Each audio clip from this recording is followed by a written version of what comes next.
Bonjour à tous, aujourd'hui on va parler concurrence digitale et on va parler justement comment effectuer une analyse, une étude de sa concurrence d'un point de vue digital, à savoir comment tout simplement étudier ses concurrents sur le web. Dans cette formation, je vais vous apprendre quels sont les outils que vous devez utiliser, comment aller chercher l'info, comment analyser les copains et voir un peu le positionnement de chacun avec un outil qui va être dense, qui va être complet et qui permettra d'aller bien au-delà de toute la présence physique que vous pouvez déjà voir classiquement. Une formation pas à pas, donc qui vous permettra d'en savoir plus et d'arriver à vous-même vous placer, vous positionner par rapport à vos concurrents, que ce soit vis-à-vis de la page Google, que ce soit vis-à-vis de leur site web, que ce soit vis-à-vis des réseaux sociaux. Tout est utile à étudier et c'est ce que je vous propose de voir aujourd'hui au sein de cette formation.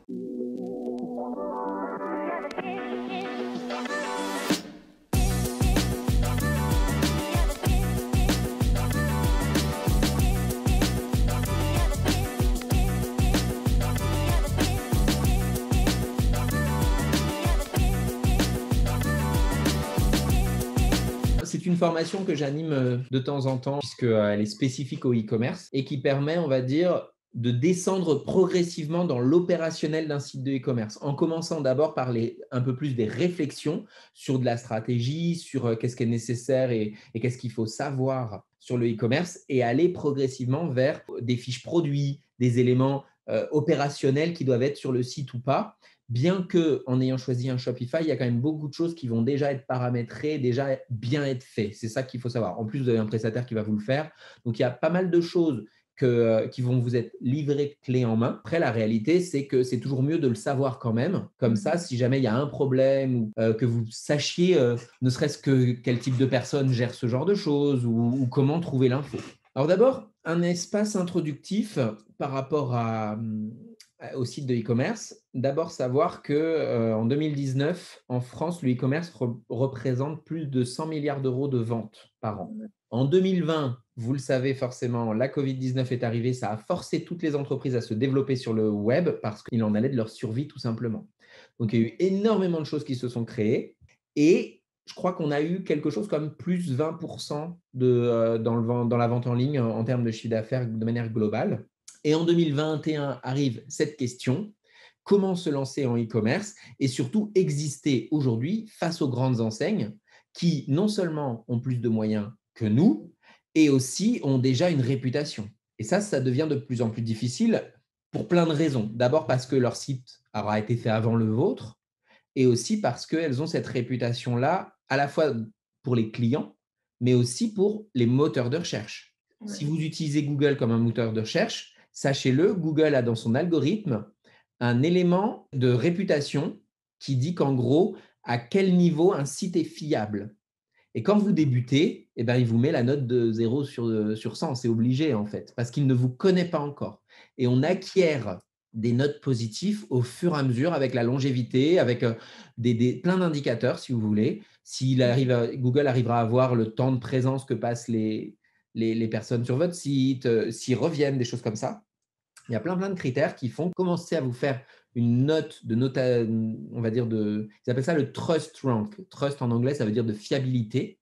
Et ben, il va faire augmenter votre note au fur et à mesure des mois et des années. Et c'est aussi pour ça qu'il est important de régulièrement mettre son nez dans son site internet, parce que si on l'ouvre et qu'après on ne le réouvre plus pendant 1 an ou 2, eh bien, il devient très vite obsolète et aussi il n'est pas actif aux yeux de Google. Vous voyez, pour Google, c'est important qu'il y ait de la mise à jour et du fait d'un peu d'animation sur le site.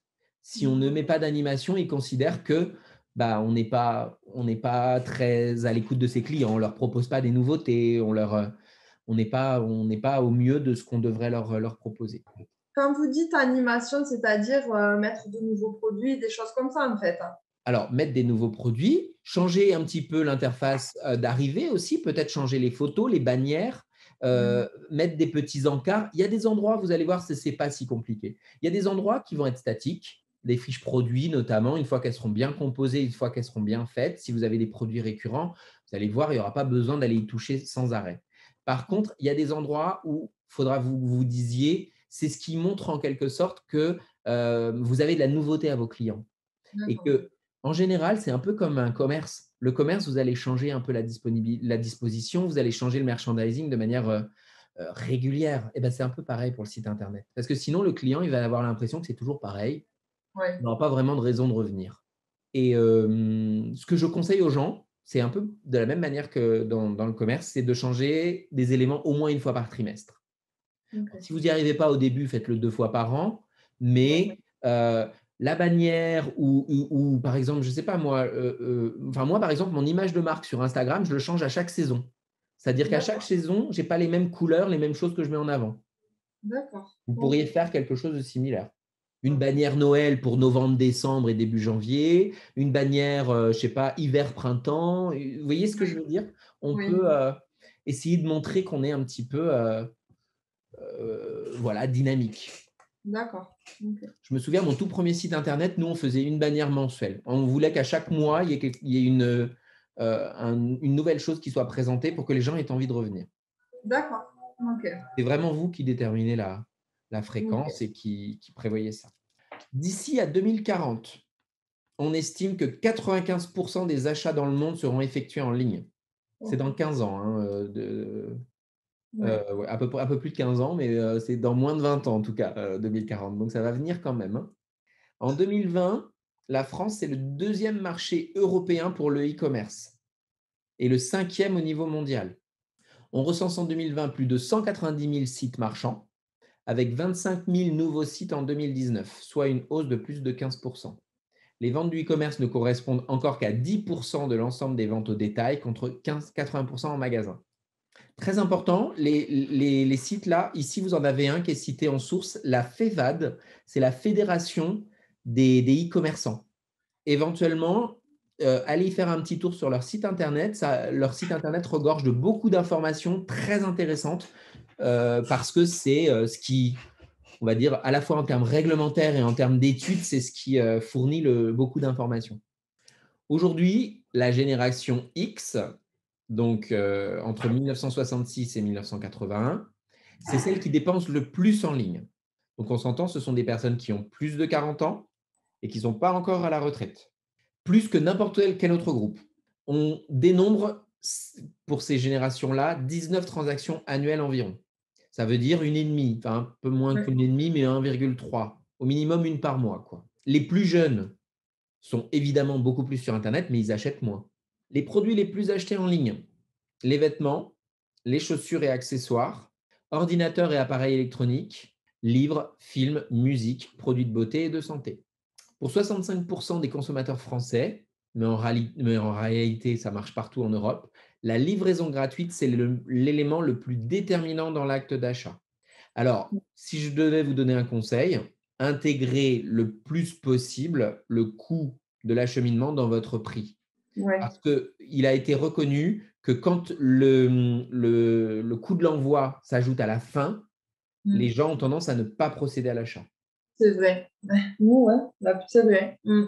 Après, le problème, c'est que ce n'est pas toujours facile en fonction de là où la personne est. Mais si, par exemple, vous envoyez en France métropolitaine, logiquement, c'est les mêmes prix partout. C'est juste si Mm. vous avez envoyé à l'extérieur de la France, ça peut être un peu différent. D'accord. Globalement, les poids seront un peu les mêmes quand même pour vos envois ou comment ça va se passer? Vous avez des idées? Au niveau des poids, la plupart du temps, oui, à part les grosses bougies, sinon, c'est léger, hein. Ouais. C'est du léger. C'est du léger. Oui. Ouais. Bon, donc je pense que vous pouvez quand même intégrer ça au prix de vente assez facilement, quoi. Alors, dans l'envoi, vous avez le coût de l'envoi si vous prenez la poste ou autre. Vous avez le coût du packaging Oui. et le coût éventuellement du rembourrage à l'intérieur des éléments, enfin, ce genre de choses. Faudra rajouter, alors en charge variable, mais je pense que Maxime l'a mis, vous aurez aussi le coût de la transaction bancaire. Oui, ça, il nous en a parlé, le monsieur du site internet. C'est un tout petit pourcentage. Oui, oui, oui. Il nous a dit qu'en fait, en carte bleue, le pourcentage était moins élevé qu'en PayPal, si on prenait par PayPal aussi. Donc, nous, on ne le fait pas. On va pas le faire, PayPal. On va juste prendre la carte bleue, payer en carte bleue. D'accord. Après, il y a plein d'autres solutions qui existent. Il y a SumUp, il y en a plein d'autres. Elles sont parfois un peu moins chères, mais il y a certaines personnes qui sont moins, enfin, qui préfèrent, vous voyez, les circuits traditionnels. Mais oui, c'est plus rassurant. Voilà. En sachant D'accord. qu'aujourd'hui, on va aussi en parler un petit peu au cours de nos rendez-vous, il y a un énorme enjeu sur tout ce qui est sécurité bancaire et sécurité informatique. Alors, vous avez sans doute entendu parler des hackers et compagnie, mais aujourd'hui, surtout en Europe, parce que moi, comme je vous avais dit, je viens de l'Amérique du Nord et il y a c'est beaucoup moins possible de frauder, mais en Europe, il y a eu beaucoup de réglementations qui sont passées à ce niveau-là parce que justement, il y a eu beaucoup de fraude au niveau bancaire. Et donc aujourd'hui, il n'y a quasiment plus aucune solution de paiement qui n'oblige pas à passer par vous savez, la double authentification. Oui.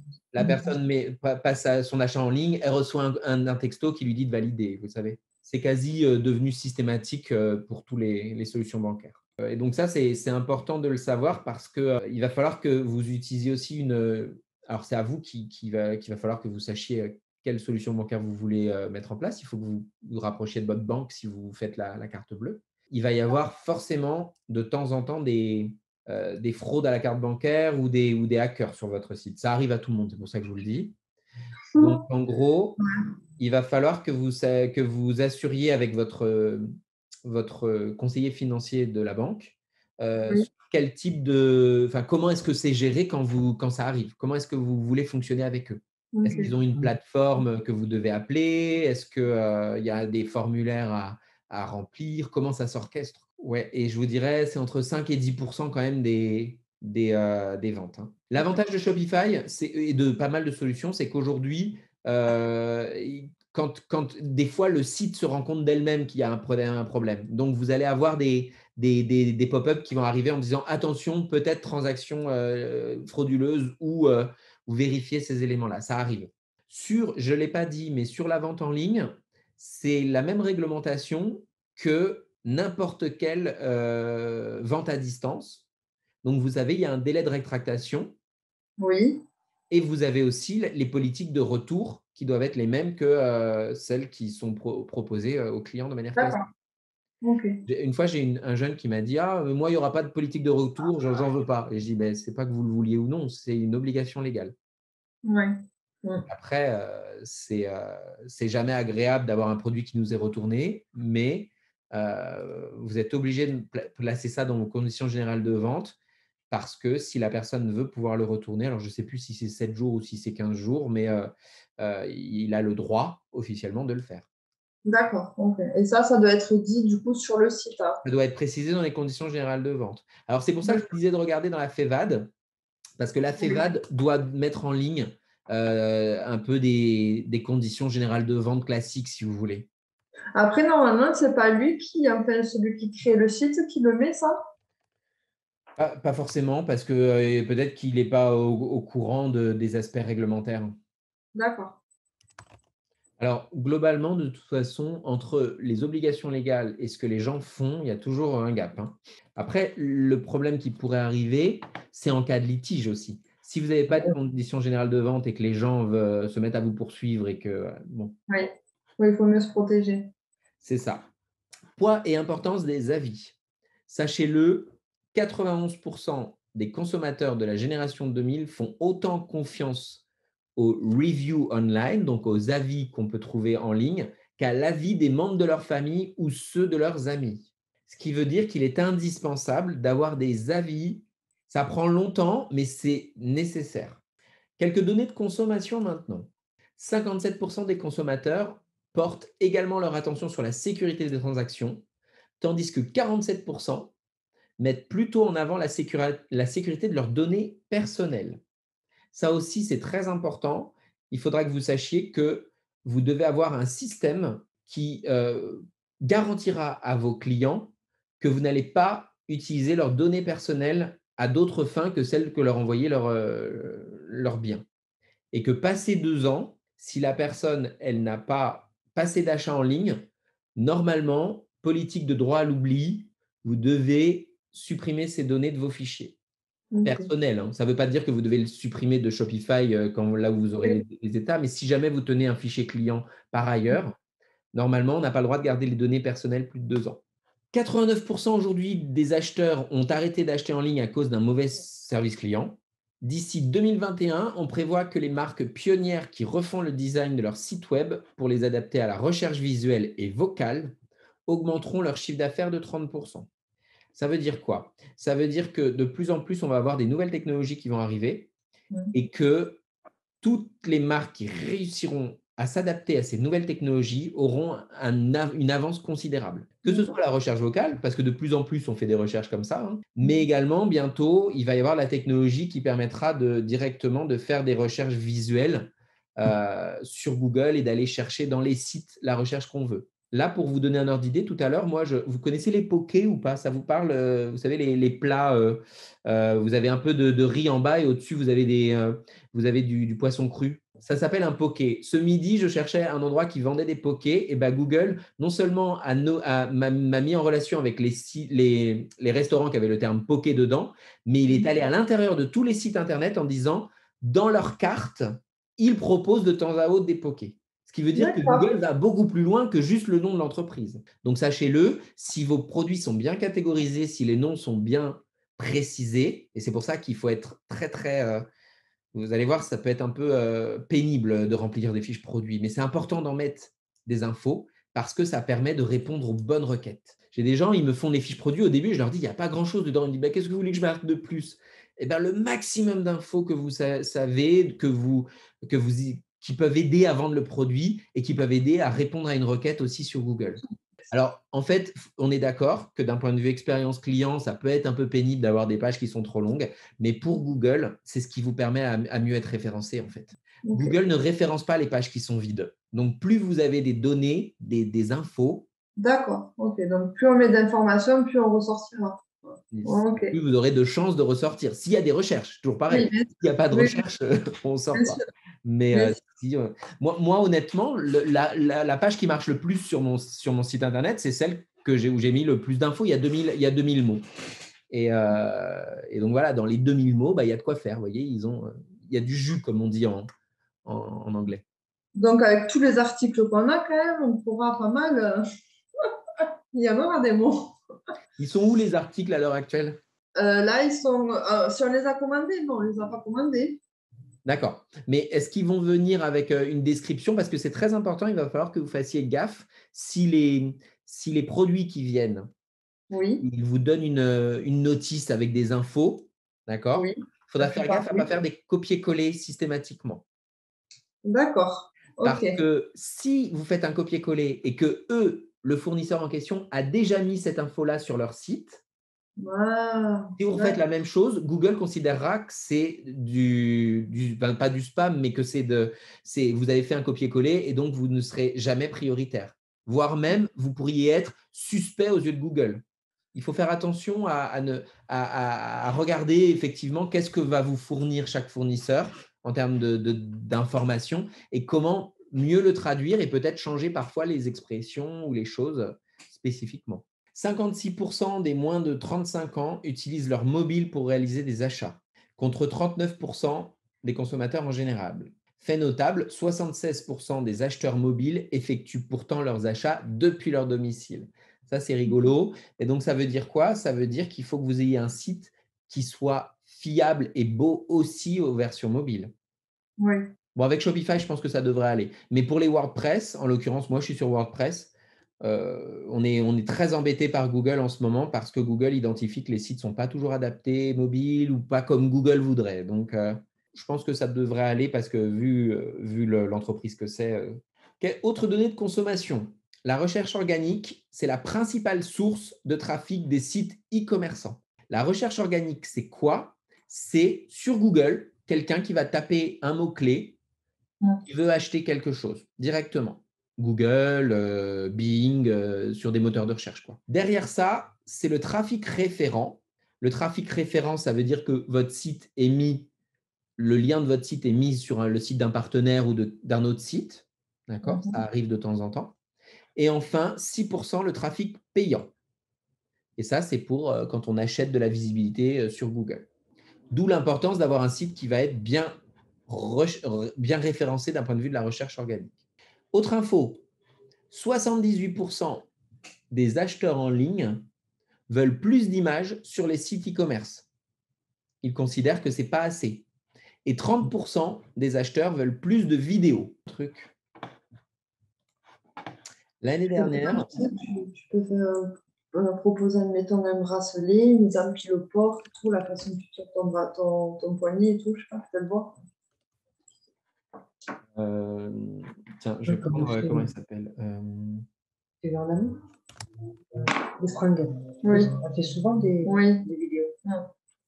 Je vous montre un site. C'est une personne que j'ai accompagnée l'an dernier.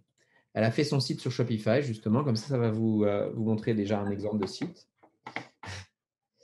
Et donc, vous voyez, on a une bannière en haut et après, elle a mis les produits qu'elle a. Je clique sur un produit. J'ai une photo. Elle en a déjà plus qu'avant. Avant, elle en mettait 2. Maintenant, elle en a 1, 2, plus une fois devant, voilà, un peu plus précisément. D'accord ? Ça, c'est un site classique. Je vais sur ce site. Je me dis, bon, c'est correct. Si la fois d'après, je vais sur ce site-là, qui est un site, en l'occurrence, pas du tout concurrent, mais c'est parce que je sais qu'ils ont des très belles fiches produits, qui font des sous-vêtements, ils font aussi des maillots de bain. Si vous trouvez des maillots de bain. Et que la fois d'après, quand je vais sur une fiche produit, je vois ça là, en fiche produit. Je vois de la vidéo, je vois… ça bouge, il y a des éléments, il y a des choses comme ça. Vous voyez ce que je veux dire ? Et bien, la fois où je dois repasser vers ça, c'est un peu plus difficile d'acheter. Vous voyez ce que je veux dire ? Oui. Une fois qu'on est… Alors, je pense que tout le monde n'est pas habitué à autant de technologie que ça. C'est assez nouveau. Ça fait 1 an qu'ils font des trucs comme ça. Et moi, je trouve qu'à chaque fois, je suis émerveillé par leurs fiches produits, quoi. Il y a non seulement de la vidéo, il y a des gifs, il y a des infos, enfin, il y a plein de choses. Et je me dis, mais en plus, le site, il est développé, là. Ce n'est pas un site fait par… sur Shopify, hein. C'est des développeurs qui font les fiches produits. Mais quand même, vous voyez ce que je veux dire ? On a accès à du mouvement, à de la vidéo, à des éléments qui sont très modernes en quelque sorte. Quand je retombe là-dessus, bon, en québécois, on dirait ça fait dur. Vous voyez ce que je veux dire ? Ça me donne pas très envie, quoi. Bon, là où ils ont progressé quand même, mes clients, c'est qu'avant, ils mettaient même pas la moitié de ça. Mais même là, c'est pas assez. Il faudrait qu'il y ait plus. Il faudrait qu'il y ait des conseils, il faudrait qu'il y ait plein de choses sur les fiches produits pour aider la fiche produit à exister. Mais ça, nous, c'est ce qu'on voulait faire. Une description, les conseils d'utilisation, ce qu'il faut faire, ne pas faire. Ça, tout ça, c'est ce qu'on voulait. C'est vrai qu'on voulait en dire beaucoup, mais à la… Autre élément, 30% des acheteurs en ligne disent qu'ils pourraient effectuer une commande à partir d'un réseau social comme Facebook, Pinterest, Instagram, Twitter ou Snapchat. À l'heure actuelle, Facebook, Pinterest et Instagram proposent déjà leur fonctionnalité boutique. Et donc, à l'heure actuelle, je crois que ça passe par… je n'ai pas vraiment essayé, mais je crois que ça passe soit par PayPal, soit par l'intégration de la carte de crédit dans l'iPhone. Mais sachez-le, Facebook travaille aussi sur sa monnaie, sa propre monnaie. D'accord. Ils voudraient d'ici quelques mois, mais normalement c'était prévu pour 2020 déjà, donc ils sont en retard, mais ils voudraient d'ici quelques mois que les gens puissent effectuer des achats sur Facebook sans même avoir de problème de barrière de monnaie si jamais on achète, je ne sais pas moi, à Tombouctou ou à Pékin. Mais donc, ça veut dire que ça va être important pour vous de créer vos onglets boutiques dans Facebook, Instagram, de toute façon, c'est relié, et Pinterest aussi. Autre info, ce sont les utilisateurs d'Instagram qui passent le plus de temps sur les sites e-commerce, avec une durée de session moyenne de 192 secondes, le double de Facebook et le triple de Pinterest. Autre donnée de consommation, 50% des e-commerce investissent 1 000 $ ou moins dans les campagnes de publicité payantes. 51% des achats en ligne ont pour source une marketplace contre 21% un retailer. Donc, retailer, c'est ce que vous serez, un vendeur en magasin. 20% pour le site ou l'application de la marque elle-même. Alors, maintenant, On reprendra lors du prochain rendez-vous où on s'arrêtera, mais voilà un petit peu comment est-ce qu'on va s'organiser. Aujourd'hui, on va essentiellement parler de la stratégie e-commerce et aussi des fonctionnalités éventuellement d'un site e-commerce si on a le temps.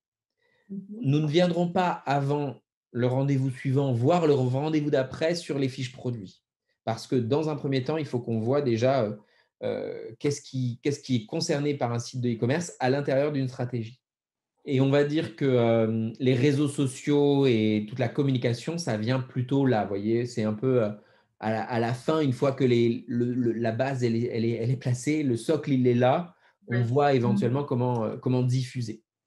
Alors, avant toute chose, pour bien s'organiser, quand on fait une stratégie e-commerce, il faut commencer à faire une veille concurrentielle importante.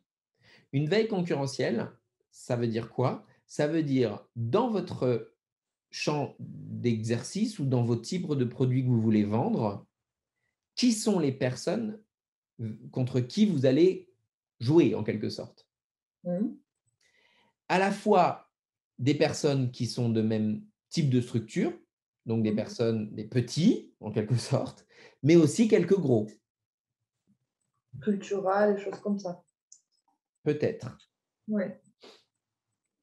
Il va falloir que vous alliez faire une étude un peu poussée de leur offre et de leur positionnement en ligne.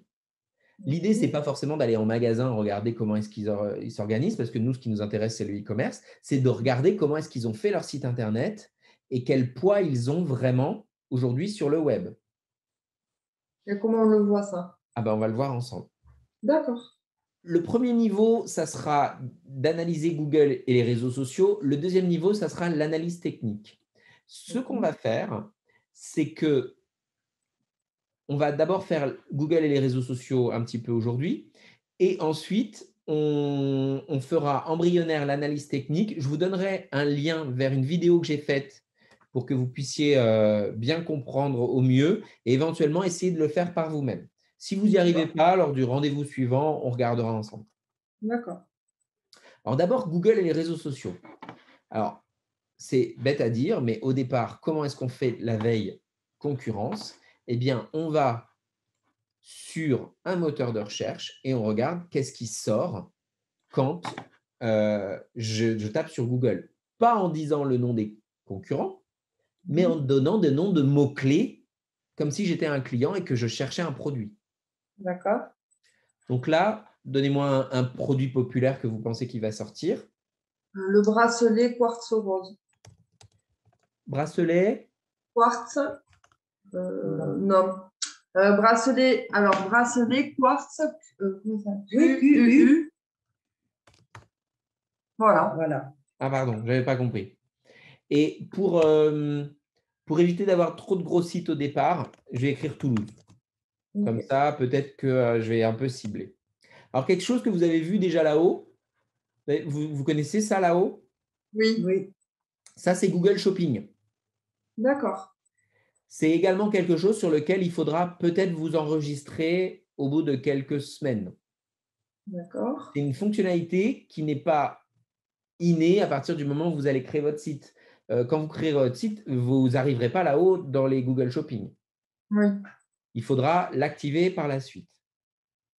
Mais le premier qui ressort, vous voyez, c'est boutique lithothérapie France, donc ce n'est pas spécifiquement Toulouse. Et qu'est-ce que vous voyez là? Annonce. Annonce. Ça veut dire que c'est une entreprise qui paye pour être premier là sur ce type de produit. Je vois que dans les mots-clés qui sont bien référencés, j'ai géode d'améthyste, bloc de labradorite, géode de quartz, druse de citrine.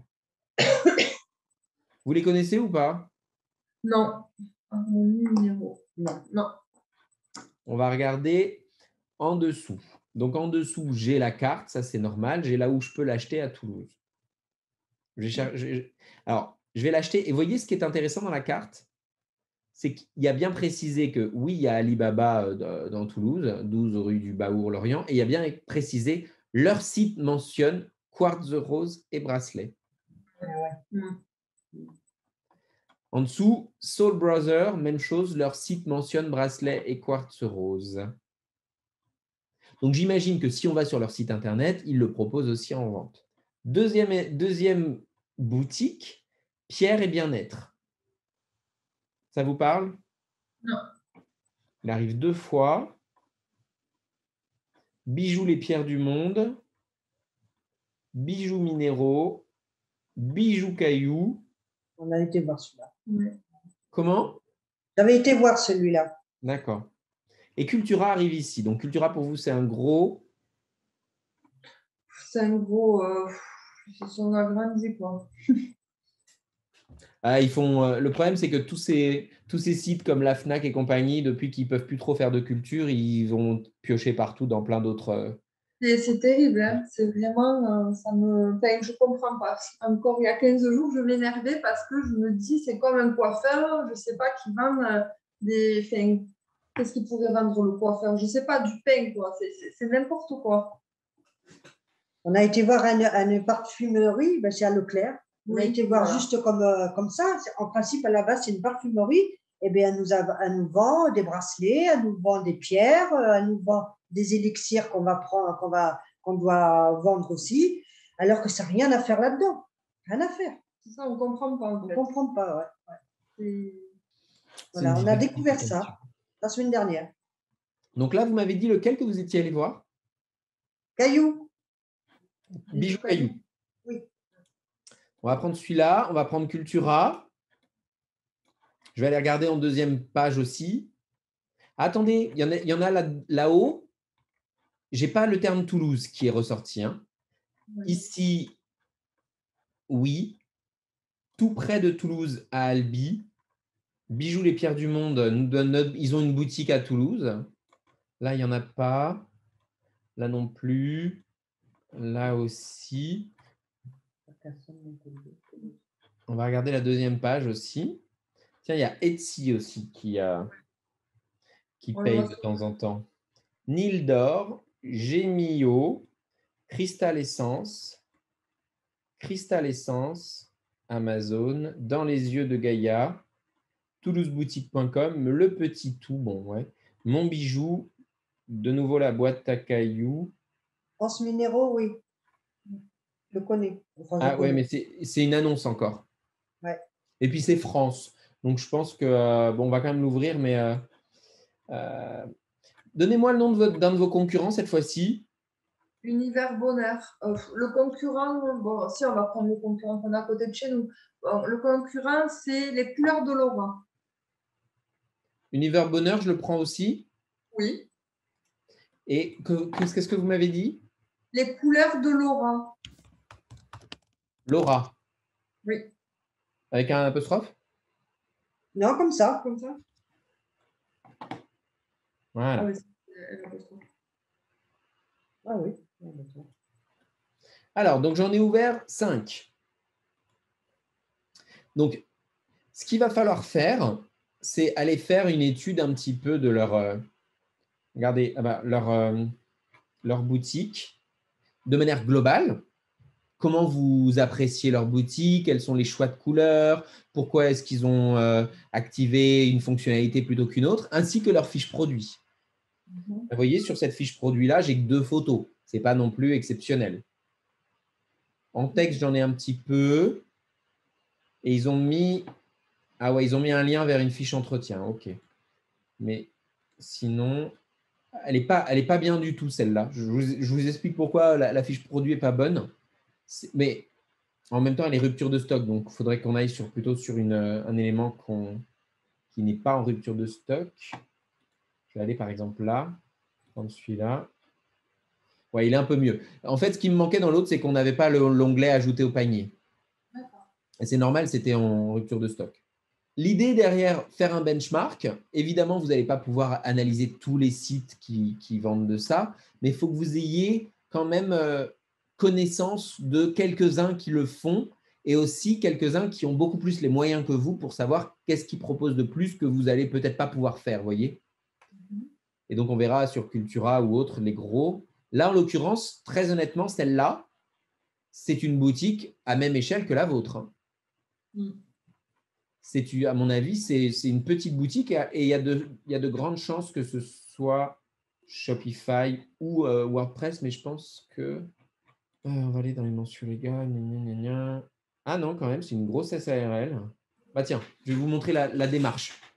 Disons, là, je veux savoir, je veux en connaître un petit peu plus sur Bijoux Caillou. Donc, je vais dans les mentions légales. Je vois que c'est une SARL au capital de 850 000 euros. C'est donc quand même une grosse SARL. J'ai son numéro de SIRET. Je vais aller prendre le numéro de SIRET et je vais aller regarder déjà depuis combien de temps la société existe. Je vais sur société.com. Je mets le numéro. Ah, il n'y a rien trouvé. Je vais retirer la fin. Voilà. Havre Bijoux, c'est une SARL active depuis 30 ans. Ah oui, c'est très vieux donc. Installée à Bordeaux, spécialisée dans le secteur d'activité des autres commerces de détail, spécialisés divers. Son effectif est compris entre 20 et 49 salariés. C'est donc une PME. Mais honnêtement, quand je regarde la fiche là, je n'ai pas l'impression que c'est une PME. J'ai l'impression que c'est une petite TPE quand même. Hein. Ça veut dire qu'ils n'ont pas mis une grosse énergie sur le digital non plus. Sur l'année 2019, elle réalise un chiffre d'affaires de 3 500 000. Ouais, ok. Donc, c'est quoique 3 millions, ce n'est pas non plus énorme pour 20 à 49 salariés. Nous, c'est ce qu'on faisait à 10 quand j'étais responsable de magasin. Que savoir d'autre? Donc, elle a été créée en 91, un capital social de 900 000, géré par Hugues Avray. Là, j'ai le haut de bilan. J'ai le chiffre d'affaires, les capitaux propres. Ouais, c'est une entreprise qui est bien tenue, qui fait un bénéfice de 60 000 par an. On est obligé de mettre ça nous, sur notre site? Mais je sais pas. On est obligé de mettre ça sur, à un moment donné sur notre site? Ça, ce que je suis en train de lire? Oui. Alors là, je suis sur un site qui s'appelle société.com, qui n'est pas tenu par le monsieur que c'est pas sur le même site. Hein. Oui, d'accord. Ah oui, d'accord. Mais notre société, elle va y être là-dessus? Alors, vous avez deux choix. Soit vous payez tous les ans pour ne pas apparaître les informations comptables et fiscales pour ne pas apparaître. Et il y a beaucoup de gens qui payent pour ça. Soit vous ne payez pas et donc vous apparaîtrez là-dessus. Et pour ne pas apparaître, il faut contacter qui? Vous allez avoir un comptable? Oui. Bah, c'est le comptable auquel vous direz on veut pas que les chiffres soient publiés. Ça va faire des jaloux, ça va faire des machins. Moi, je ne suis pas d'accord. On voulait savoir si c'était possible ou pas. Voilà. C'est possible. C'est privé quand même. Après, chacun… C'est possible. C'est vous qui choisissez si vous souhaitez le payer ou pas. C'est quand même des renseignements privés, en fait. Je sais pas. Ils n'ont pas besoin de savoir si on gagne ou si on gagne ou si on gagne pas. Ou si on gagne pas. Je sais pas, moi. Bon, ben, on aura appris un truc aujourd'hui. Non, après c'est très important de faire cette recherche-là quand même sur société.com pour voir, ne serait-ce que pour vous, sur les concurrents, c'est bien. Oui. C'était qui le deuxième que vous disiez dans les couleurs de Laura? Oui, les couleurs de Laura, mais en fait, c'est celle qu'on aura pas loin de chez nous. Oh. Ah. Ça veut dire quoi? J'aime pas du tout comme site, mais je pense qu'il ne doit pas faire beaucoup de ventes. Vous savez depuis combien de temps il est fait le site? Alors, elle, ça fait combien de temps? 5 ans? Ça fait 5 ans qu'elle est installée. Ouais. La boutique a l'air super. Quand je regarde la photo, là, ça rend super beau. Mais le site, on ne peut pas arriver directement sur une page d'accueil comme ça. Qu'est-ce qu'elle a fait? Bon. Ce qu'on voulait faire, c'est mort. Vous vouliez direct faire une page d'accueil comme ça qui apparaît sous forme de portail? En fait, le monsieur là, du site internet nous a demandé de lui envoyer des sites internet qui nous plaisaient bien. Et nous, on lui a envoyé celui-là plus Univers Bonheur. Après, celui-là, honnêtement, il ne nous a pas flashé. Mais l'autre, on aime bien. Oui, Univers Bonheur, on préfère. Attendez, je vais vérifier un truc parce que j'avais une personne il y a quelques années que j'avais accompagnée qui faisait des pierres. Elle avait un super beau site. Et elle a changé de nom et depuis, maintenant, je ne sais plus comment ça s'appelle. Donc, je vais regarder. Si j'arrive à le trouver, je vais vous montrer je vais vous montrer son site parce qu'elle, il y avait vraiment quelque chose, il y avait vraiment une recherche artistique dans son site qui était vraiment très, très jolie. Eh bien, c'est pas ça. Alors, on va regarder l'autre d'après. Indigo Moon. Comment elle a rappelé? Je sais qu'elle a changé de nom, mais…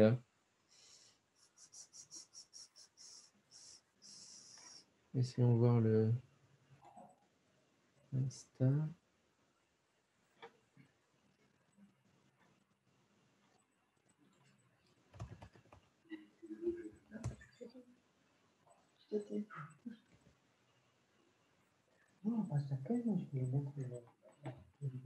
Oui, il y avait ça aussi. En page d'accueil, en fait, aussi, on voulait mettre la photo du magasin avec notre présentation et tout ça.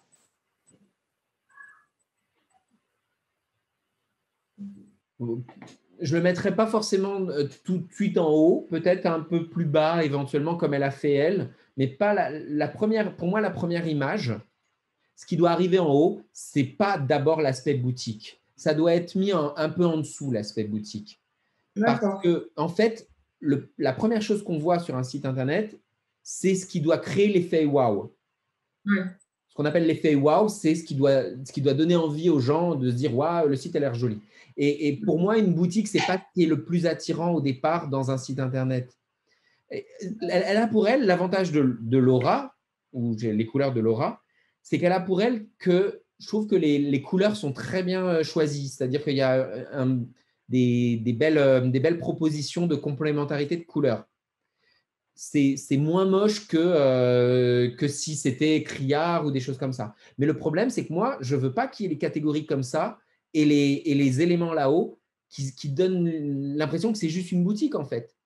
Un site internet aujourd'hui e-commerçant doit d'abord vendre une expérience client et par ailleurs, on vend aussi des produits. Vous voyez ce que je veux dire? Oui. Les produits doivent arriver juste en dessous l'expérience client. Et d'ailleurs, ceux qui ont le mieux réalisé cet élément-là, c'est un truc de vêtements, ça s'appelle Bonne Gueule. Et pour eux, ils ont une réputation de fou. Évidemment, il faut que… C'est pas du tout là-dessus qu'on doit arriver. Excusez-moi. Pour l'effet waouh, c'est raté. C'est là-dessus qu'on arrive habituellement. Et voyez, ils ne vendent pas la boutique en premier lieu. Ils vendent d'abord une atmosphère et des choses que les gens pourraient lire, voyez, qui pourraient s'intéresser. Et par ailleurs, quand on cherche à avoir du style, jetez un œil aux vêtements, voyez. Et là, il y a la boutique. Et on l'a aussi là-haut, hein. On l'a là. Mais à la base, ils vendent d'abord une expérience. Alors, vous n'êtes pas obligé de faire ça, hein, bien entendu. Mais je pense que là-haut, il faudrait que ce soit plutôt une bannière de présentation. Je ne comprends pas pourquoi je n'arrive pas à retrouver Indigo Moon parce que elle avait fait un super beau site après. Peut-être c'est celui-là.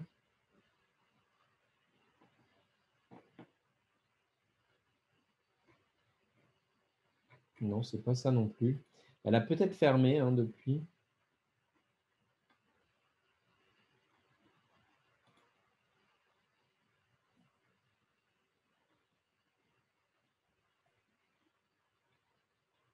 Bon, au pire, je vous trouverai des exemples, hein, mais c'est dommage parce qu'elle était dans les pierres aussi et je m'étais dit que ça pouvait vous parler.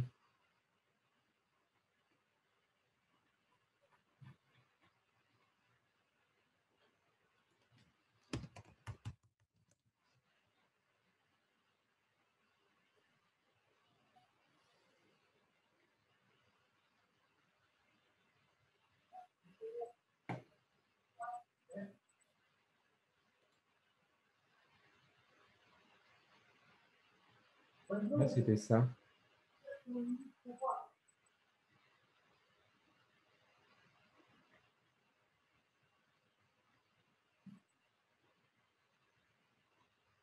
Voilà, ce style-là, je trouve que j'ai peur que pour les clients, ça soit ennuyant, quoi. Il y a beaucoup de choses. C'est un article, ça, c'est pas Ouais, le site est plus accessible. Faut pas vous dire ennuyant ou pas. Il faut du contenu quoi qu'il arrive. D'accord. Ok.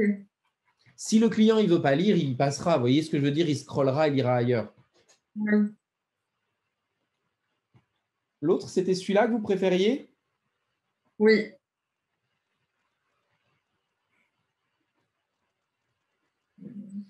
Alors, enfin, je suis peut-être pas arrivé sur la page d'accueil. Attendez. Non.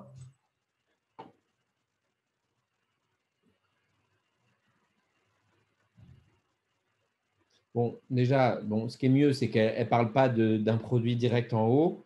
Après, voilà. Moi, je préfère. Bon, là, par contre, je trouve que ce n'est pas adapté, le visuel. Voilà, j'aurais fait débuter avec ça, moi. Vous voyez? J'aurais mis une bannière qui précise Oui. qu'est-ce qu'on propose et qu'est-ce qu'on vend. Bienvenue sur Univers Bonheur, c'est très bien. Et après, en dessous, vous avez, vous voyez, un dispatch vers les types de produits. Mais pas directement les produits. Bon, ça, c'est moche. Je ne sais pas pourquoi elle a fait ça. Enfin, je ne sais pas comment vous l'appréciez, mais moi, je ne trouve pas ça beau. Hein. En fait, nous, c'est comment il fonctionne le site. Hein? C'est ça, l'agencement, comment voilà, création univers bonheur, minéraux, tout ça, c'est ce qu'on aime bien en fait. D'accord. Comment il est fait en fait. Et donc, c'est une bannière quand même ou c'est quoi?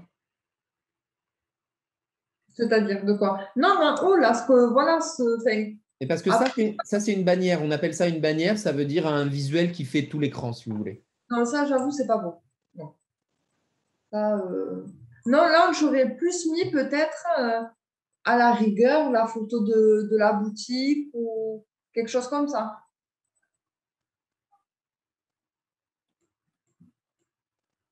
Ou sinon, quelque chose comme vous avez dit, oui, l'image là, voilà, celle-là. Bon, Pas celle-là, pas mais celle-là, mais pourquoi pas quelque chose de comme ça peut être pas mal aussi. Moi, je pense que le magasin, vous pouvez le présenter un peu plus bas sur la page d'accueil.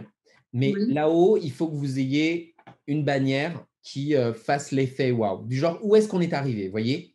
Et là, en gros, c'est le nom de votre boutique, c'est quoi déjà? un souffle de lumière.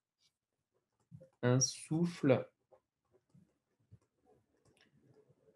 de lumière. Moi, je pense qu'il faut que vous l'ayez en titre, Oui. là, en gros, et avec derrière des éléments visuels qui rappellent votre entreprise. Vous voyez? D'accord. Normalement, c'est plutôt ça qu'on met en première bannière pour faire l'effet waouh. Et en dessous, on y met éventuellement, on peut y mettre le magasin, mais le problème, c'est que si vous mettez le magasin directement, vous allez plus vendre l'achat en magasin que l'achat en D'accord. boutique. Donc, c'est vous Ok. qui voyez ce que vous voulez mettre en avant. Mm. Moi, ce qui m'embête avec cette boutique-là, je vais vous dire, c'est le choix des couleurs. Oui. Je trouve que autant son logo est intéressant, autant les couleurs qu'elle a choisies en dessous ne correspondent pas forcément.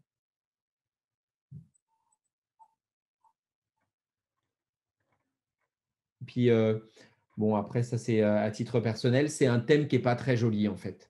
C'est un thème gratuit, en l'occurrence, et qui est… par contre, c'est fait par une agence. Eh ben, ils sont pas… Oui, c'est ce que j'avais dit, ouais, c'est ce que j'avais vu. Hein. Ouais, voilà, c'est ça. Ah ouais, mais regardez, l'agence, pour eux, ils ont fait un truc beaucoup plus sympa. Et pour leurs clients, ils ont fait un truc très de base. Hein.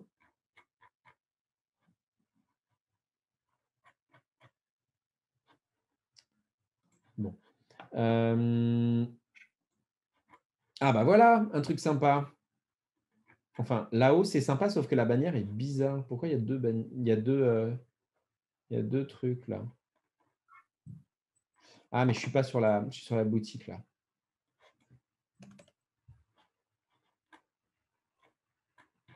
Ah bah voilà. Donc là, moi déjà, ça me plaît beaucoup plus, mais bon, c'est aussi un plus gros site, je pense. Ouais. il y a Vous voyez beaucoup d'équipes. comment?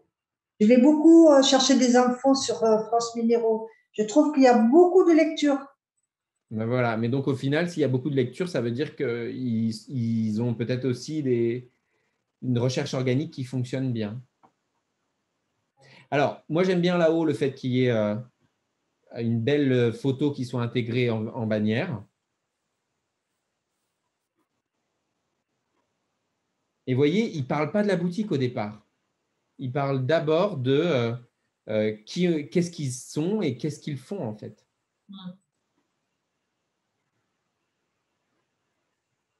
Et ensuite, en dessous, on a un lien vers les fiches produits. Je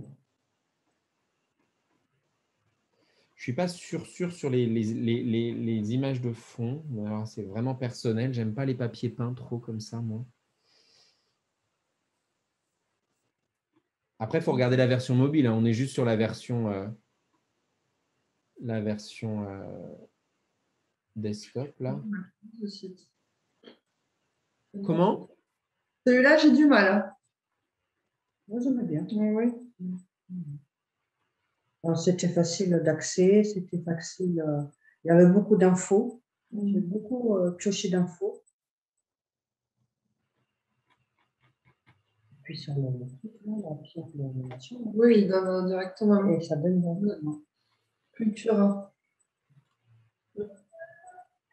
Mon Cultura, il n'y a que des fiches produits. Alors, dans votre étude de la concurrence, il y a évidemment le type de site qu'ils ont, comment vous le trouvez, combien il y a de pages, combien il y a de produits de référence, quel prix ils pratiquent aussi par rapport à vous. Tout ça doit être étudié. D'accord. C'est moins cher que... Comment? Non. Les couleurs de Laura, elle est moins chère. Mais sinon, eux aussi, ils sont moins chers que nous. Ah oui, oui. Cultura, oui. Oui. Oui, mais pour moi, c'est pas un magasin. Oui. Oui, Oui, tout à fait. Cultura. Alors, le niveau d'après, une fois que vous avez fait cette étude-là, attendez, je vais essayer de vous regarder. J'ai peut-être une fiche étude de la concurrence que je pourrais vous donner. Où est-ce qu'elle est? Je regardais déjà ce matin, j'étais en train de me dire, tiens, elle est là. Fiche de la concurrence. Mais encore, c'est un peu léger, mais je peux peut-être vous le faire parvenir. Tac, tac et tac. Donc, en fait, le nom du concurrent, l'adresse, l'ancienneté de l'entreprise, c'est important de le savoir. La notoriété, est-ce qu'ils sont très connus, est-ce qu'ils sont peu connus, est-ce qu'ils sont récents, etc. Le nombre de personnes qui travaillent dedans. Bon, l'âge du dirigeant, ce n'est pas toujours nécessaire. La présence sur le web, le type de site, le nombre de pages, si le site vous plaît, etc. Et dans un deuxième temps, une analyse de leurs réseaux sociaux. C'est important d'analyser leurs réseaux sociaux. Ça va vous donner, une idée du poids qu'ils ont avec leur communauté. Et deux, également, si leur entreprise elle est plus ou moins jeune. Il y en a 2800. Qui? La couleur de Laura. Ah ouais? D'accord. J'ai pas entendu. Dans les likes, je vois que c'est marqué like. Je sais que j'ai été voir parce que je vais souvent la voir sur Facebook et elle a 2800 likes. Abonnés, ouais, donc c'est beaucoup. Donc, ça sera bien de mettre le nombre de suiveurs, le nombre de publications éventuellement ou la fréquence de publication, le nombre de likes sur les publications, parce qu'elle peut faire des publications tous les jours. Si elle a 0 like sur la publication, ce n'est pas la même chose que si elle a 10 ou 15 likes et des commentaires aussi. Oui. Donc, il faut analyser un petit peu tout ça, le type de publication, les partages, les dates de création, etc. Pour vous, ce qui va être important, c'est de regarder les données par rapport au site web. Je vais vous montrer tout à l'heure comment les trouver. Facebook, ça, il suffit d'aller sur leur Facebook. Éventuellement Instagram. Twitter, on s'en fiche. LinkedIn, on s'en fiche aussi. Éventuellement Pinterest, si vous le trouvez. Et également YouTube, parce que peut-être certains vont avoir créé une chaîne YouTube. Donc, il faut le faire au minimum avec les petits sur lesquels vous vous comparez. Et aussi sur peut-être un ou deux gros, histoire d'avoir peut-être pas des objectifs, mais des idées quand même de comment est-ce qu'ils communiquent, vous voyez. D'accord. Et après, c'est bien si vous pouvez rajouter des éléments comme les types de produits, le volume d'affaires. Vous voyez, tout à l'heure, on a réussi à trouver le chiffre d'affaires, les prix des produits, et qu'est-ce que vous trouvez qui est bien ou pas bien.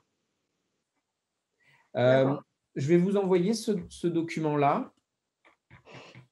Je vous l'envoie en format Internet et comme ça, vous en ferez plusieurs fichiers. Ça vous va? Ou vous préférez quoi? Ouais. Oui. Alors maintenant, je vous montre d'un point de vue technique comment vous allez étudier le site. Donc, je vais prendre la couleur de Laura Oui. Ce qui va être intéressant, c'est d'aller savoir plusieurs éléments un peu techniques que je vais représenter dans la vidéo que je vous ai envoyée tout à l'heure. Donc, il y aura du complément dans la vidéo. En fait, vous allez aller sur un site qui s'appelle Ubersuggest.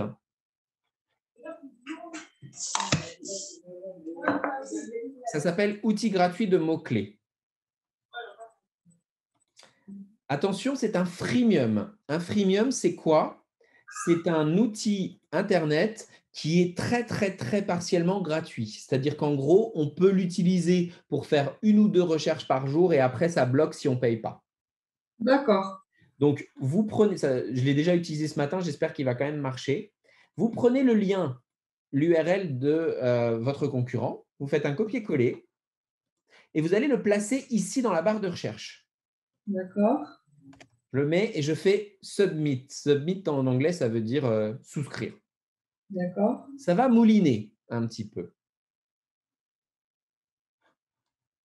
Ça va mouliner et au bout d'un moment, ça va me trouver des données sectorielles.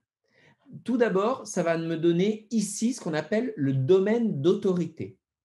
Le domaine d'autorité, c'est quoi? C'est le rang que Google donne à tous les sites qu'il recense. C'est une note, si vous voulez. Ah, donc là, elle est mauvaise.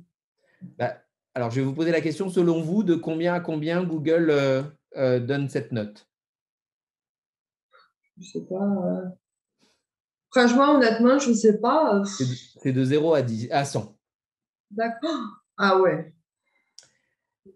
Donc Le c'est rang, très. c'est très bas, mais je vais être honnête, c'est la plupart des notes qu'ont les personnes qui créent leur site au départ. D'accord. Ok. Et honnêtement, à partir du moment où vous allez dépasser 10 en rang de domaine, ça veut dire que votre site aura un poids sur le web. D'accord. Déjà 10, c'est une très bonne note. Moi, mon site à moi, il a 15, pour vous donner un ordre d'idée. Et en Donc, combien de temps on peut faire ça? peut-être 2-3 ans. Ah oui, effectivement, d'accord. Ah oui, non, c'est lent. C'est très, très long à ce que ça monte. D'accord. Et honnêtement, au début, vous serez à 0. Peut-être qu'au bout de 6 mois, vous serez à 1 ou 2. Et vraiment, si vous mettez de l'énergie à le faire monter, et il faut le faire, de mettre cette énergie-là, parce que c'est ce qui fait que vous allez ressortir plus facilement dans les requêtes de Google. Et tout ça pour dire qu'il ne faut pas vous donner un objectif de 100%, ça n'existe pas. 100%, c'est les gros sites, les très, très gros sites qui ont cette note-là. Le Monde a peut-être 95, si vous voulez, ou 90. Mais globalement, la plupart des sites, des petits sites, ont entre 4 et 20, quoi. D'accord. Oui, c'est pas mal. Donc, 1, c'est une note de base, si vous voulez. Après, ça ne l'empêche pas d'avoir 2 éléments là qui sont quand même référencés, c'est-à-dire d'avoir le trafic organique mensuel. Ça veut dire combien de personnes arrivent sur son site à partir de la recherche organique, donc juste des gens qui font des recherches sur Google. Et en dessous, le nombre de mots-clés qui sont référencés. D'accord. Ce qui est par contre plus problématique, c'est ici le fait qu'il y ait 0 backlink. Alors, backlink en anglais, ça veut dire lien de renvoi. Le lien de renvoi, ça veut dire qu'il y a d'autres sites qui proposent d'aller sur son site à elle. Vous voyez ce que je veux dire? Ils auraient mis, si vous demain, vous voulez parler de son site et que vous mettez le lien les couleurs de Laura sur votre site, vous allez lui donner un backlink, c'est-à-dire un lien de renvoi. D'accord. Plus on a des backlinks, plus on a des liens de renvoi et plus on va faire augmenter cette note-là de domaine d'autorité. C'est corrélé, c'est pour ça qu'elle a une petite note ici, c'est parce qu'elle n'a pas de backlink. Et en fait, avec Facebook, ça ne marche pas? Un petit peu, mais très peu. D'accord. C'est beaucoup plus important d'avoir des vrais sites. En dessous, d'autres infos. On va essayer de voir s'il y en a. Alors, on a les meilleures pages de son site internet. Donc, vous voyez, c'est la page d'accueil. Et après, c'est Pierre Percé et Moki. C'est les 3 pages qui sont les plus importantes. Et en dessous, j'ai tous les mots-clés sur lesquels elle rank, c'est-à-dire qui sont détectés par Google.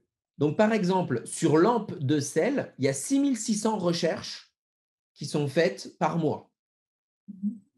À côté de ça, cube de Métatron, il n'y a que 3600.